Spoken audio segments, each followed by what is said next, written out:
Hello and welcome to Bovington, home of the Royal Armoured Corps. Now it's fair to say that I am definitely a track man, having served almost the whole of my army career on main battle tanks, starting with the Chieftain and finishing with the Challenger 2. However, in the mid-80s we were deployed to Cyprus, working in the sovereign base areas, and we had to get conversant with two wheeled vehicles. One was the Ferret Scout car, the other was the Saladin armoured car. So today we're stepping away from tanks to take a closer look at a vehicle that dates back to the 50s. I give you the FV601 Saladin armoured car. Post-war, the British Army had a requirement for a recce vehicle to replace the outdated AEC Mark III and the Daimler Mark II. Apparently, inspiration for the Saladin came from the American M38 Wolfhound, and you can certainly see the similarities. Well, insomuch as it had 6 wheels, but to be frank, that's where the similarities ended. Everything else was very different, including the engine, suspension and transmission. Now, whenever you mention Saladin, you automatically think of the Alvis company. And indeed, Alvis was tasked to take on the project.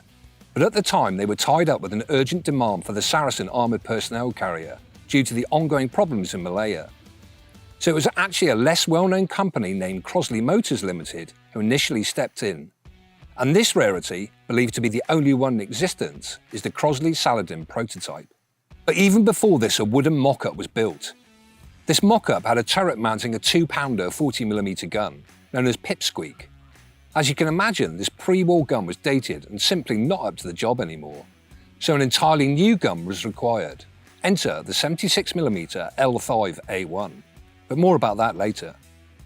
Another major difference between the mock-up and the Crosley prototype was that the turret had a 3-man crew, mainly because there was actually room with a 2-pounder gun. This changed by the time we got to this, the Crosley prototype. In 1958, after production of only 6 prototypes, the Crosley plant was closed, and the job of producing the final production Saladin was back with Alvis, becoming part of the Alvis 600 series. Using similar suspension and drivetrain components to the Saracen armoured personnel carrier, the Stalwart high mobility load carrier, and the Salamander fire truck. But enough of the backstory. Let's take a closer look at a final production Saladin, the FV601C, weighing in at around about 11 tonnes fully stowed.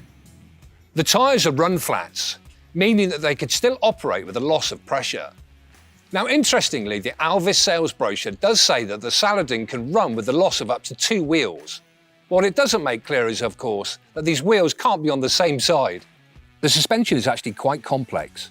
It's independent on all 6 wheels, with an equal length longitudinal torsion bars. Damping was by hydraulic shock absorbers and rebound dampers, 2 of each per front and rear wheel station, and 2 shock absorbers and 1 rebound damper per centre station. These gave it a really smooth ride over all terrain at a good speed. Running down the side of the vehicle, we can see a number of stowage bins. This is for vehicle tools and equipment. And just here we can see one of our 2 escape hatches, exactly the same on the other side of the Saladin. And these are jettisoned from inside the turret. And really the final thing to mention on the side of the vehicle is one of our portable fire extinguishers. And this contains liquid bromochloro-difluoromethane, that's a mouthful, and could be used on any type of fire. The hull is constructed of armoured plate and an all-welded construction. In terms of armour, the Saladin wasn't too bad considering the nature of the vehicle. At its thickest, we had 32mm on the front and around about 16mm on the sides. At the front of the vehicle are a few of the things you can see. We've got the headlights, we've also got the side lights and a horn. And smack dab in the middle of the vehicle, we've got the driver's hatch, but more about that later on. And the final thing to mention really on the front of the vehicle are these, which are the torsion bar end caps. The engine for the Saladin was located on the rear underneath these louvered access hatches. It was a Rolls-Royce B18 No. 1 Mark 6D straight 8 petrol engine, delivering around about 170 horsepower and enabling the vehicle to go around 46 miles per hour on the road. The good thing about the B range of Rolls-Royce engine was that as long as they were looked after and maintained regularly, they were extremely reliable. And also, coupled with that, they were designed specifically to run on low-grade fuel. Now, having said all that, this particular Saladin is somewhat of a rarity and it belongs to the Tank Museum here in Bovington. It was bought from the government of Qatar back in 2009, and it's actually fitted not with the Rolls-Royce engine as I mentioned earlier, but with a diesel Perkins engine. The idea of that was just purely to get something that was more fuel efficient than the Rolls-Royce. What about the main armament? Well, this is the short-barreled 76mm L5A1 gun. And it was a really effective gun for the time and designed specifically for the Saladin. It could fire a whole nature of ammunition, including high explosive, smoke, illume, and a canister round, which contained 780 steel pellets for use against the infantry. Other firepower included 2 Browning 30 cal machine guns, one mounted coaxially with the main armament, and the other one on the commander's hatch in this mount. 2,750 rounds of ammunition could be carried on board for the small arms.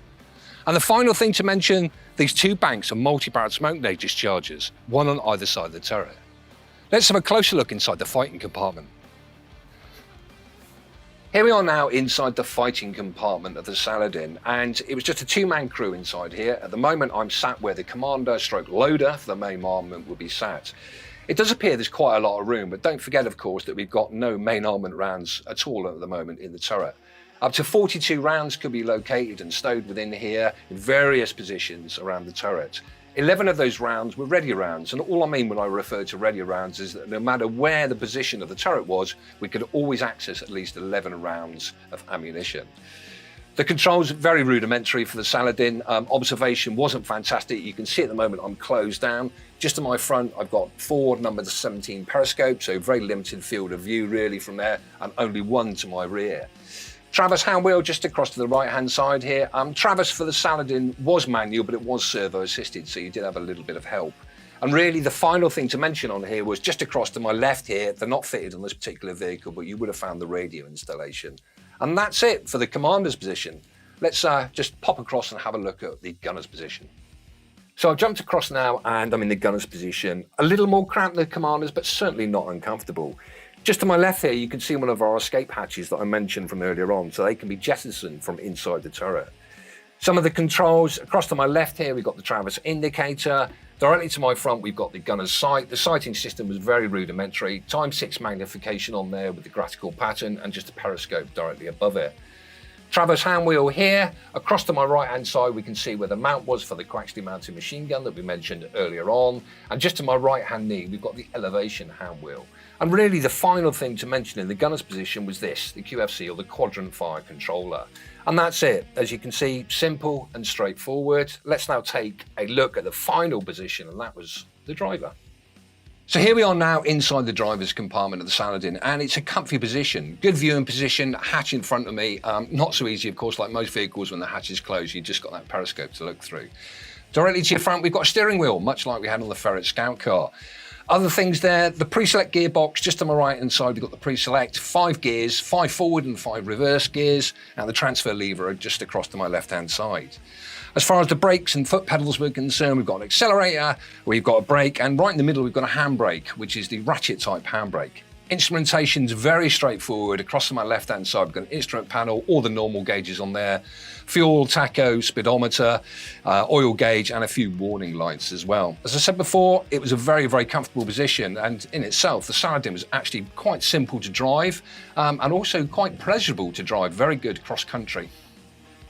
Deliveries of the Saladin to the British Army commenced in 1959, and production continued until 1972, with nearly 1,200 being built.